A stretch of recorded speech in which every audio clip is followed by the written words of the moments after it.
Oke, di sini yang pertama saya akan mencoba menjelaskan mengenai pengertian surat niaga atau surat bisnis. Menurut beberapa para ahli, yang pertama, korespondensi atau surat menyurat adalah kegiatan yang dilakukan dalam usaha dan tindakan yang ada sangkut pautnya dengan bidang perdagangan atau niaga atau bisa juga disebut dengan bisnis. Ini menurut Thomas Wiyasa tahun 1995. Kemudian yang kedua, surat sebagai produk komunikasi tulis yang mengiringi proses dan prosedur bisnis. Ini menurut Laminuddin Finoza tahun 2004. Kemudian yang ketiga, surat yang digunakan oleh perusahaan atau organisasi dalam bertransaksi bisnis yang meliputi surat kepada pelanggan atau pembeli dan surat kepada pemasok atau penjual. Ini menurut Ramlan tahun 2005. Nah, dari ketiga itu dapat ditarik kesimpulan atau garis besarnya, yaitu surat niaga atau surat bisnis adalah surat yang digunakan dalam kegiatan usaha sebuah perusahaan dalam menjalin kerjasama atau membuat perjanjian dengan mitra bisnisnya. Itulah penjelasan saya mengenai pengertian surat niaga. Untuk selanjutnya saya akan mencoba menjelaskan mengenai fungsi dari surat niaga.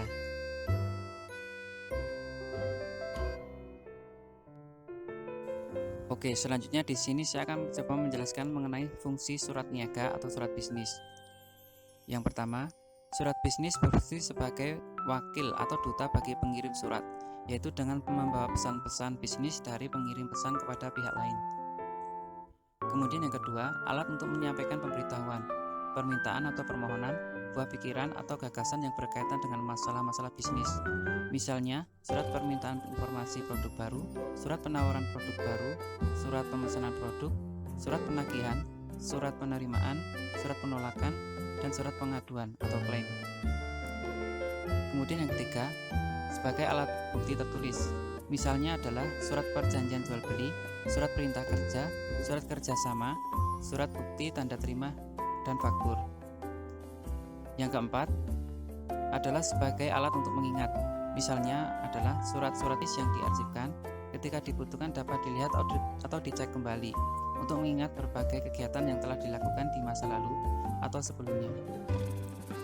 Yang kelima adalah sebagai bukti sejarah atau historis. Misalnya adalah surat-surat izin pendiri usaha, surat kepalitan usaha, surat penggabungan usaha atau merger. Dan yang terakhir adalah yang keenam, media sebagai media promosi bagi pengirim surat. Itulah penjelasan saya mengenai fungsi dari surat niaga atau surat bisnis. Untuk selanjutnya akan dijelaskan mengenai jenis-jenis surat niaga.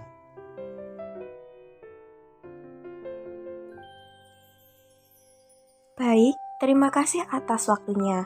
Yang selanjutnya kita akan bersama-sama mempelajari mengenai jenis-jenis surat niaga.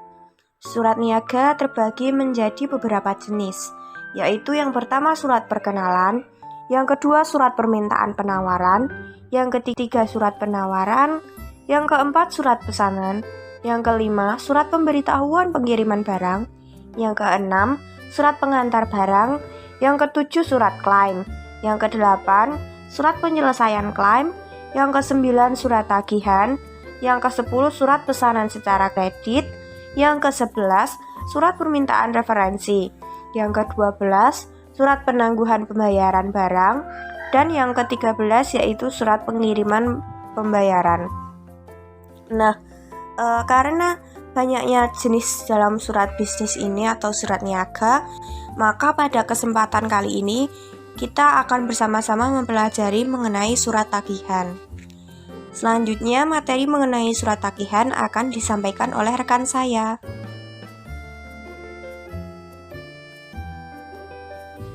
Terima kasih atas waktu yang telah diberikan. Untuk yang selanjutnya adalah materi tentang surat tagihan.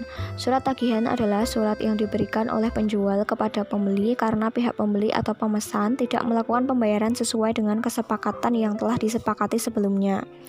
Yang ini artinya adalah pihak pembeli melakukan penundaan pembayaran atau melakukan pengunduran tanpa sepengetahuan dari pihak penjual.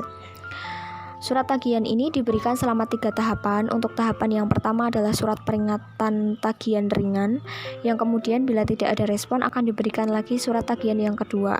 Untuk surat tagihan kedua, apabila tidak mendapatkan respon akan diberikan surat tagihan ketiga yang isinya persoalan tersebut nantinya akan diserahkan kepada pihak bank melalui inkaso. Dan jika surat tagihan ketiga tersebut tidak mendapatkan respon lagi, maka yang terakhir persoalan tersebut nantinya akan dibawa ke pengadilan negeri setempat. Untuk yang selanjutnya, di sini telah ada contoh dari surat tagihan. Nah, surat tagihan ini nantinya bisa menjadi acuan kita dalam membuat surat tagihan.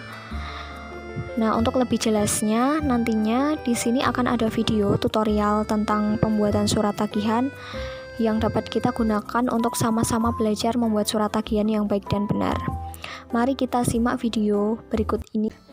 Langsung aja ya, kita mulai. Kalian buka aplikasi Microsoft Word kalian. Kalau udah, bikin fontnya itu Times New Roman sama ukurannya 12. Jangan lupa ya, itu soalnya lebih rapi dan lebih formal gitu kesannya. Oh iya, tadi aku juga udah bikin kop surat sebagai langkah pertama kita. Langsung aja aku drop ya untuk mempersingkat waktu. Nah, ini bisa kalian lihat di sebelah kiri itu logo. Nah, setelah itu kalian nuliskan nama perusahaan, alamat, dan juga